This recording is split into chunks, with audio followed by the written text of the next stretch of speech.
உச்சி வகுந்தெடுத்து பிச்சி பூ வச்ச கிளி பச்சை மலை பக்கத்தில் மேயுதுன்னு சொன்னாங்க. மேயுதுன்னு சொன்னதில் நியாயம் என்ன கண்ணாத்தா?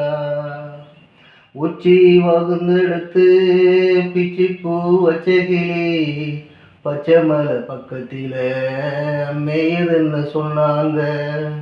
மேயுதுன்னு சொன்னதில நியாயம் என்ன கண்ணாத்தா? பட்டியில மாடு கட்டி பாலா கறந்து வச்சேன், பால் திரிஞ்சு போனதுன்னு சொன்னாங்க. சொன்னவங்க வார்த்தையில சுத்தமில்ல. அட சின்ன கண்ணு நானும் அதை ஒப்புக்கல. உச்சி வகுந்தெடுத்து பிச்சி பூ வச்ச கிளி பச்சை மலை பக்கத்தில் மேயுதுன்னு சொன்னாங்க.